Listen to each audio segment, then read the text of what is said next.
শুভ সন্ধ্যা সুপ্রিয় দর্শক শ্রোতা সকলকে শুভেচ্ছা জানিয়ে শুরু করছি বাংলাভিউ সারাদিনের খবর।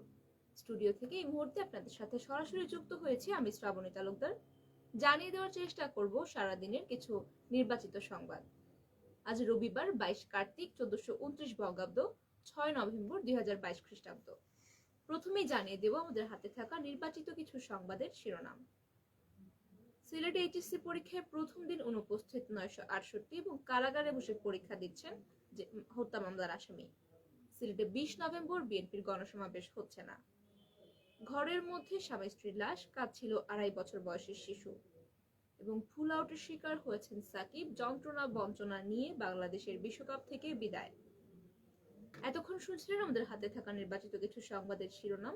এবারে জানিয়ে দেব বিস্তারিত সংবাদ। সিলেট সহ সারা দেশে আজ রোববার শুরু হয়েছে উচ্চ মাধ্যমিক পরীক্ষা এইচএসসি। সিলেট শিক্ষা বোর্ড থেকে এবার পরীক্ষায় অংশগ্রহণ করেছে 67,000-এরও বেশি শিক্ষার্থী এবং প্রথম দিন অনুষ্ঠিত হয়েছে বাংলা প্রথম পত্র পরীক্ষা। তবে প্রথম দিনে সিলেটে অনুপস্থিত ছিল 968 জন শিক্ষার্থী। পরীক্ষা নিয়ন্ত্রক প্রফেসর অরুণ চন্দ্র পাল জানিয়েছেন, শিক্ষা বোর্ডের অধীনে আজ বাংলা প্রথম পত্র পরীক্ষায় ছিলেন 65,369 জন, তবে উপস্থিত হয়েছেন 64,401 জন। 968 জন পরীক্ষার্থী পরীক্ষায় অংশগ্রহণ করেননি। জানা গেছে অন্যান্যবার 10টায় শুরু হলেও এবার সকাল 11টা থেকে শুরু হয় এইচএসসি পরীক্ষা। পরীক্ষার জন্য আধা ঘন্টা আগেই কেন্দ্রে প্রবেশ করেন শিক্ষার্থীরা। সিলেট শিক্ষা বোর্ডের অধ্যাপক মোহাম্মদ কবির আহমদ জানান, পরীক্ষা নির্বিঘ্নে সম্পন্ন করতে প্রয়োজনীয় প্রস্তুতি নেওয়া হয়েছে। কেন্দ্রগুলো পরিদর্শন করছে ভিজিল্যান্স টিম। এবার মানবিক বিভাগ থেকে 45,268 জন শিক্ষার্থী পরীক্ষায় অংশগ্রহণ করেছে এবং এইচএসসি বোর্ডের অধীনে 304টি কলেজে 67,364 জন পরীক্ষার্থী অংশগ্রহণ করেছে। তন্মধ্যে ছাত্র 29,075 জন এবং ছাত্রী সংখ্যা 38,289 জন।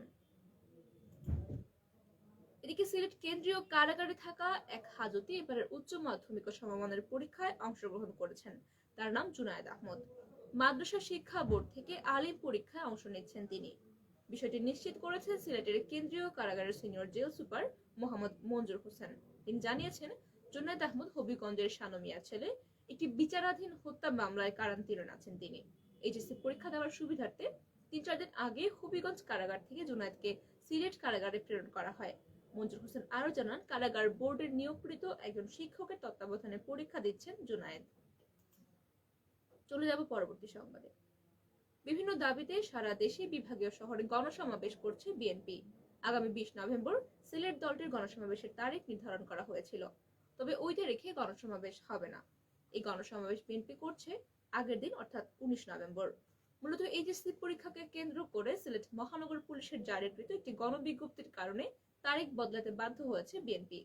আজ রোববার দুপুরে নগরের দক্ষিণ দরগাগেটস্থ একটি হোটেলে সংবাদ সম্মেলনের আয়োজন করে বিএনপি। সেখানে গণসমাবেশের তারিখ পরিবর্তনের বিষয়টি নিশ্চিত করেছেন বিএনপি চেয়ারপারসনের উপদেষ্টা খন্দকার আব্দুল মুক্তাদির। তিনি জানিয়েছেন, বিএনপি 19 নভেম্বর গণসমাবেশ করবে। বিএনপি সূত্রে জানা গেছে, দলীয় চেয়ারপারসন খালেদা জিয়ার নিঃশর্ত মুক্তি এবং ভারপ্রাপ্ত চেয়ারম্যান তারেক রহমানের বিরুদ্ধে ষড়যন্ত্রমূলক মামলা প্রত্যাহার এবং চাল ডাল জ্বালানি তেল গ্যাস বিদ্যুৎ সহ নিত্য প্রয়োজনীয় দ্রব্যের মূল্যবৃদ্ধির প্রতিবাদে দেশের সবকটি বিভাগে গণসমাবেশ করছে বিএনপি। চলে যাব পরবর্তী সংবাদে। সিলেট নগরের পাঠানটোলাস্থ পল্লবী আবাসিক এলাকার C25 নং একটি বাসার কক্ষ থেকে স্বামী এবং স্ত্রীর লাশ উদ্ধার করেছে পুলিশ। ঘরের মধ্যে ঝুলন্ত অবস্থায় পাওয়া গেছে তাদের লাশ। আজ রোববার সকাল 11টার দিকে খবর পেয়ে ঘটনাস্থলে গিয়ে পুলিশ উদ্ধার করে লাশ। নিহতরা হলেন সুনামগঞ্জ জেলার জামালগঞ্জ উপজেলার ফেনারবাগ ইউনিয়নের নির্ণয় দাসের মেয়ে শিপা দাস এবং একই গ্রামের রুকুনি তালুকদারের ছেলে রিপন তালুকদার।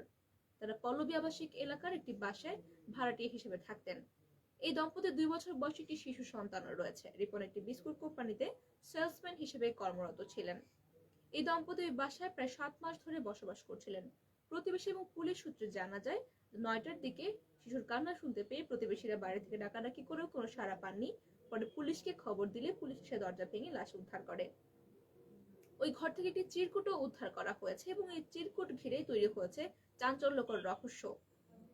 চিরকুটে লেখা রয়েছে, আমি আমার পাপের প্রায়শ্চিত্ত করেছি। কিন্তু চিরকুটটি কে লিখেছেন, রিপন কিংবা শিপা, তা এখনো নিশ্চিত করে বলতে পারেনি পুলিশ। জালালাবাদ থানার ভারপ্রাপ্ত কর্মকর্তা নাজমুল হুদা খান জানিয়েছেন, তদন্ত চলছে এবং পুলিশ এটা নিয়ে কাজ করছে।